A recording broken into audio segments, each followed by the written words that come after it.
Welcome to the West Wing Week, your guide to everything that's happening at 1600 Pennsylvania Avenue.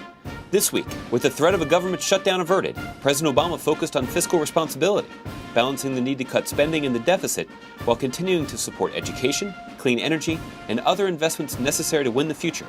And the Amir of Qatar stopped by. That's April 8th to the 14th, or open for business. On Friday, April 8th, budget negotiations continued, with President Obama working with congressional leadership to avoid a government shutdown that would go into effect Friday night at midnight. The staffs of all concerned parties had worked through the two previous nights. Around 10 p.m., a deal was struck, and the president went to the Blue Room to announce the compromise to the press and the American people. In the final hours before our government would have been forced to shut down, leaders in both parties reached an agreement that will allow our small businesses to get the loans they need, our families to get the mortgages they applied for, and hundreds of thousands of Americans to show up at work and take home their paychecks on time, including our brave men and women in uniform. We're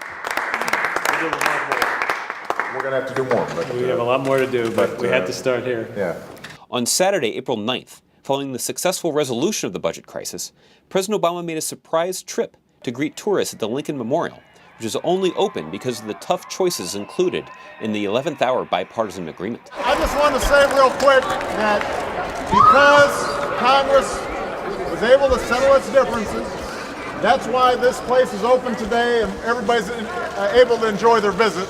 And that's the kind of future cooperation I hope we have going forward, because this is what America's all about. Everybody from different places enjoying those things that bind us together. And it's wonderful to spend time with you guys. I hope you have a great time.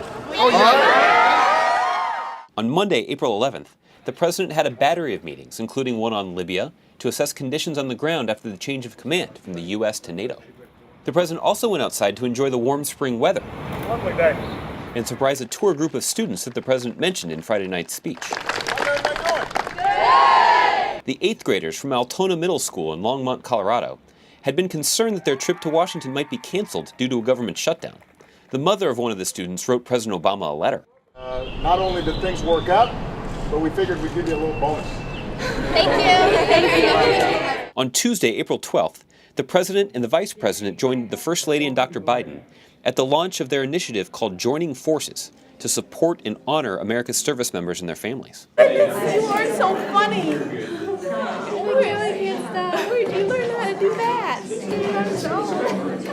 The event was the first of several in the First Lady and Dr. Biden's two-day tour around the nation to raise awareness about the need to support military families that sacrifice so much for this country. Joining forces is a challenge to every segment of American society to take action, to make a real commitment to supporting and engaging these families. And I want to thank all of you here, because this campaign is the result of everything that so many of you have shared with us and taught us over the past 2 years. On Wednesday, April 13th, the president and the vice president hosted a meeting with the bipartisan House and Senate leadership in the cabinet room. Everybody have a seat, please. To discuss the president's budget framework based on shared prosperity and fiscal responsibility, and that cuts the deficit by $4 trillion over 12 years. The president continued on this theme during a speech at the George Washington University, laying out a comprehensive balanced deficit reduction framework to cut spending and bring down our deficit while supporting the economic recovery and ensuring we are making the investments we need to win the future.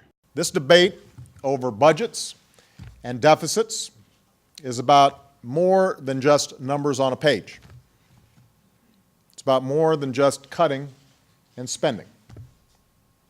It's about the kind of future that we want. It's about the kind of country that we believe in.